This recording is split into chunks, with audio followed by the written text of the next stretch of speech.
Muy buenos días, estamos aquí en Revivados por su palabra, con la palabra de Dios que vive y permanece para siempre. Y la palabra de Dios que vive y permanece para siempre continúa con la visión inaugural que tiene Ezequiel y cómo es el llamamiento que él se da. El día de ayer habíamos visto, los que terminamos de leer el capítulo, cómo le entrega el rollo, y al entregarle el rollo, este era un libro, ¿no? Y cuando Ezequiel se come, pues es un rollo dulce, es un rollo que le satisface, él se siente agradado de lo que encuentra aquí porque es palabra de Dios.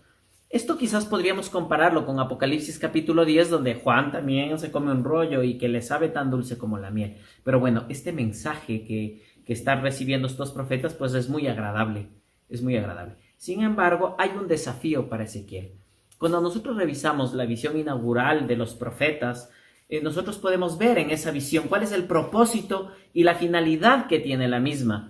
Y en esta ocasión, por ejemplo, vamos a encontrar ese propósito que Dios le está dando a Ezequiel de poder impartir el mensaje que él había recibido a un pueblo rebelde, a un pueblo que no está dispuesto a escuchar. Sin embargo, el Señor le da una garantía tan interesante que está en el verso 9.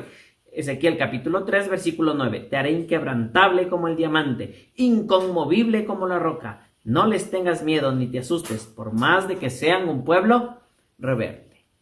No les tengas miedo, porque yo te haré inquebrantable. Dios está asegurando, y aquí vemos algo bien interesante que debemos comprender como cristianos. La firmeza, la integridad, la fuerza de voluntad no es una obra humana. No depende de mí, depende de Dios. Es decir, si yo me entrego a Él, Él va a hacer de mí eso que está diciendo su palabra, inquebrantable, firme, inconmovible. Esa obra le corresponde a Cristo. No es una obra humana. Y eso es lo que le está haciendo entender al profeta Ezequiel. Es decir, Ezequiel, tienes una tarea difícil que cumplir. Se van a enfrentar contra ti, pero yo te haré inquebrantable. Yo voy a estar contigo. Vas a ser tan firme como el diamante, inconmovible. Es interesante cómo el Señor le garantiza la fuerza, el poder para realizar la obra. Y es lo mismo en la obra que Dios nos entrega de predicar el Evangelio. Es lo mismo en la obra que Él nos entrega de trabajar para su obra. De ninguna manera podemos pensar que estamos solos. De ninguna manera el Señor nos ha abandonado. Dice su palabra, yo te voy a hacer inconmovible. Yo voy a estar contigo. Porque es una obra que le corresponde a Él. Y nuestra tarea quizás sería entregarnos con humildad a un Dios que va a hacer y va a terminar la tarea en nosotros. La otra parte es cuando Él termina la visión.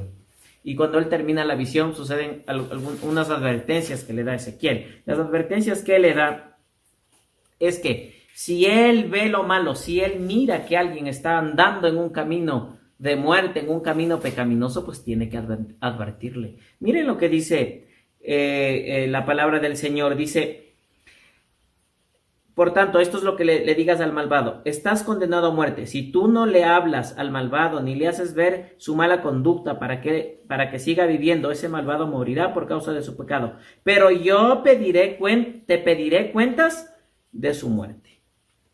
Es interesante aquí, en cambio, la corresponsabilidad que tenemos con nuestro prójimo, con las personas que están a nuestro alrededor, de mostrarles el camino de salvación, de hacerles ver quizás en qué punto se están equivocando y cómo el Señor puede reconstruir ese error.